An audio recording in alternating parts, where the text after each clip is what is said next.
ನಮಸ್ಕಾರ ಗೆಳೆಯರೇ, ದೇಶ ಪ್ರೇಮಿಗಳೇ, ನಮ್ಮ ಕನ್ನಡ ಡಿಫೆನ್ಸ್ ನ್ಯೂಸ್ ಯೂಟ್ಯೂಬ್ ಚಾನಲ್ಗೆ ಸ್ವಾಗತ ನಿಮಗೆ.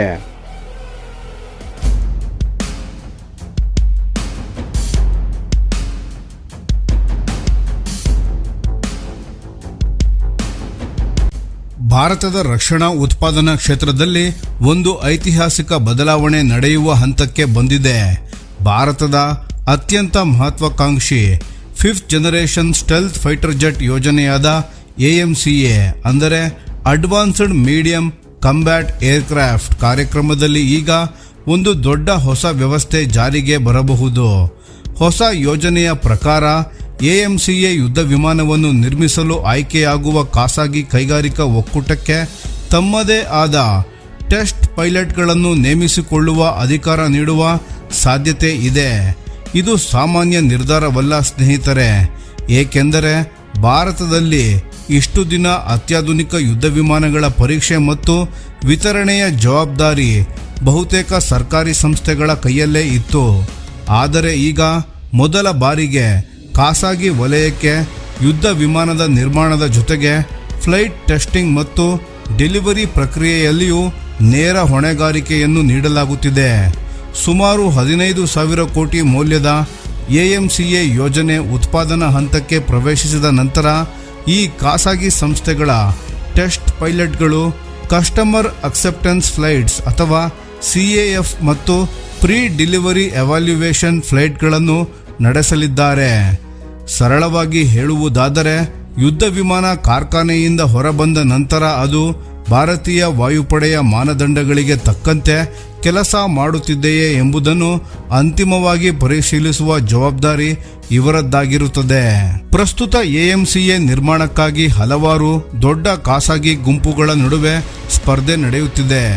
ಅವುಗಳಲ್ಲಿ ಪ್ರಮುಖವಾಗಿ Tata advanced systems, Larsen and Toubro, BEL ಒಕ್ಕೂಟ ಮತ್ತು ಭಾರತ್ ಫೋರ್ಜ್ BEML ಒಕ್ಕೂಟಗಳ ಹೆಸರು ಕೇಳಿಬರುತ್ತಿವೆ.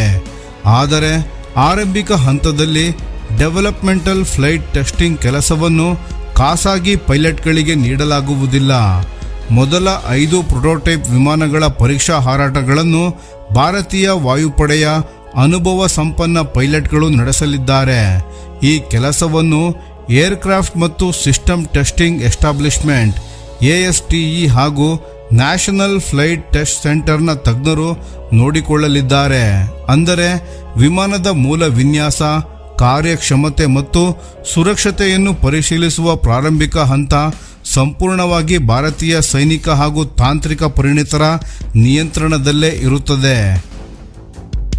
Join Fitness Park Gym for healthy results. For more details, call 9743269991. Location Kanakadasa Nagara, Datgalli, Mysore. ನಿಜವಾದ ಬದಲಾವಣೆ ಆಗುವುದು ಪ್ರೊಟೋಟೈಪ್ ಹಂತ ಮುಗಿದು ಮಾಸ್ ಪ್ರೊಡಕ್ಷನ್ ಪ್ರಾರಂಭವಾದಾಗ. ಆ ಸಮಯದಲ್ಲಿ ಉತ್ಪಾದನಾ ಸಂಸ್ಥೆಗಳು ತಮ್ಮದೇ ಇನ್-ಹೌಸ್ ಟೆಸ್ಟ್ ಪೈಲಟ್ಸ್ಗಳನ್ನು ಬಳಸಲಿವೆ. ಈ ಪೈಲಟ್ಗಳು ವಿಮಾನದ ಎಲ್ಲ ಪ್ರಮುಖ ವ್ಯವಸ್ಥೆಗಳನ್ನು ಪರಿಶೀಲಿಸಿ ಅದರ ಕಾರ್ಯಕ್ಷಮತೆಯನ್ನು ದೃಢಪಡಿಸಿ ಕೊನೆಯ ಅಕ್ಸೆಪ್ಟೆನ್ಸ್ ಮಿಷನ್ ಅನ್ನು ಪೂರ್ಣಗೊಳಿಸಿದ ನಂತರವೇ ಭಾರತೀಯ ವಾಯುಪಡೆ ಅಧಿಕೃತವಾಗಿ ಆ ಯುದ್ಧ ವಿಮಾನವನ್ನು ಸ್ವೀಕರಿಸಲಿದೆ. ಜಾಗತಿಕ ಮಟ್ಟದಲ್ಲಿ ನೋಡಿದರೆ ಇದು ಹೊಸ ಕಲ್ಪನೆಯನ್ನಲ್ಲ. ಅಮೆರಿಕ ಮತ್ತು ಯುರೋಪಿನ ಅನೇಕ ಏರೋಸ್ಪೇಸ್ ಕಂಪನಿಗಳು ಈಗಾಗಲೇ ತಮ್ಮದೇ ಟೆಸ್ಟ್ ಪೈಲಟ್ಗಳ ಮೂಲಕ ಇಂತಹ ಕೆಲಸಗಳನ್ನು ಮಾಡುತ್ತಿವೆ. ಆದರೆ ಭಾರತದ ಮಟ್ಟಿಗೆ ನೋಡಿದರೆ ಸ್ಟೆಲ್ತ್ ಫೈಟರ್ ಯೋಜನೆಯಲ್ಲಿ ಈ ಮಾದರಿಯನ್ನು ಅಳವಡಿಸಿಕೊಳ್ಳುವುದು ಐತಿಹಾಸಿಕ ಹೆಜ್ಜೆಯಾಗಿದೆ. ಈ ನಿರ್ಧಾರದ ಹಿಂದೆ ಇರುವ ಪ್ರಮುಖ ಉದ್ದೇಶವೇ ಆತ್ಮನಿರ್ಭರ ಭಾರತದ ದೃಷ್ಟಿಕೋನ. ಅಂದರೆ ಅತ್ಯಾಧುನಿಕ ರಕ್ಷಣಾ ಯೋಜನೆಗಳಲ್ಲಿ ಖಾಸಗಿ ವಲಯದ ಪಾತ್ರವನ್ನು ಹೆಚ್ಚಿಸುವುದು ಮತ್ತು ದೇಶೀಯ ಸಾಮರ್ಥ್ಯವನ್ನು ನಿರ್ಮಿಸುವುದು. ಇದರಿಂದ ಹಲವು ಲಾಭಗಳು ದೊರೆಯಲಿವೆ. ಮೊದಲನೆಯದಾಗಿ ಫ್ಲೈಟ್ ಟೆಸ್ಟಿಂಗ್ ಪ್ರಕ್ರಿಯೆ ವೇಗವಾಗುತ್ತದೆ. ಎರಡನೆಯದಾಗಿ ಭಾರತೀಯ ವಾಯುಪಡೆಯ ಮೇಲಿರುವ ಕಾರ್ಯಭಾರ ಕಡಿಮೆಯಾಗುತ್ತದೆ. ಮೂರನೆಯದಾಗಿ ದೇಶದೊಳಗೆ ಅತ್ಯುನ್ನತ ಮಟ್ಟದ ಏರೋಸ್ಪೇಸ್ ಪರಿಣಿತರನ್ನು ಬೆಳೆಸಲು ಸಾಧ್ಯವಾಗುತ್ತದೆ.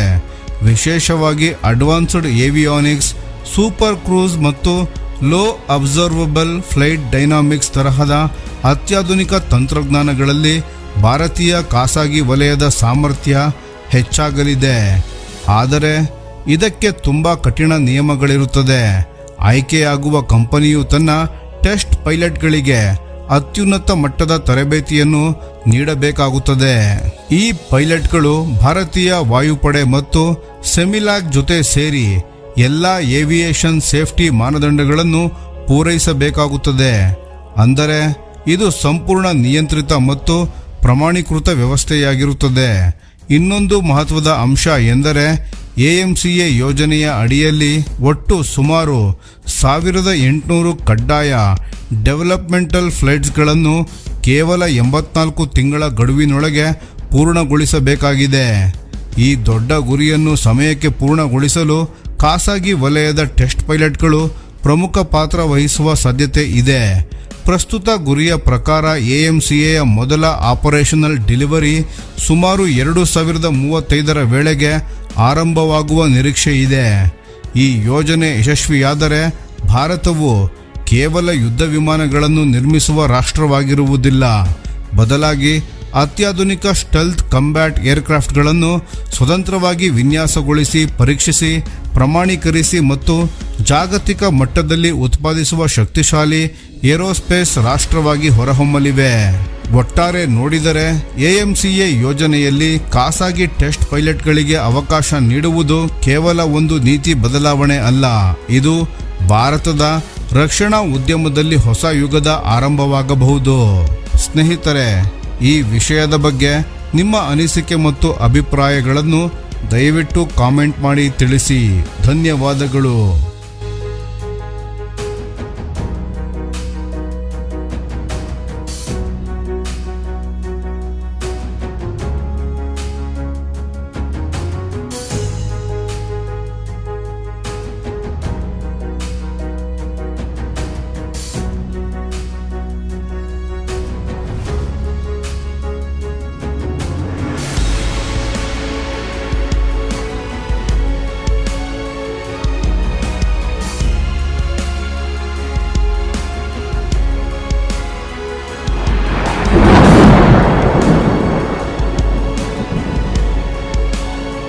ಈ ವಿಡಿಯೋ ನಿಮಗೆ ಇಷ್ಟವಾಗಿದ್ದರೆ ಲೈಕ್ ಮಾಡಿ ಮತ್ತು ನಮ್ಮ ಚಾನೆಲನ್ನು ಸಬ್ಸ್ಕ್ರೈಬ್ ಮಾಡಿ ಹಾಗೂ ಬೆಲ್ ಐಕಾನ್ ಒತ್ತಿ.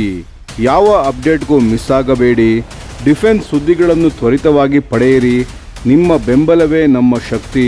ಭಾರತ ಬಲಿಷ್ಠವಾಗಲಿ ಎಂದು ಆಶಿಸುತ್ತಾ ಭಾರತ ಮಾತೆಗೆ ಜೈ. ಧನ್ಯವಾದಗಳು.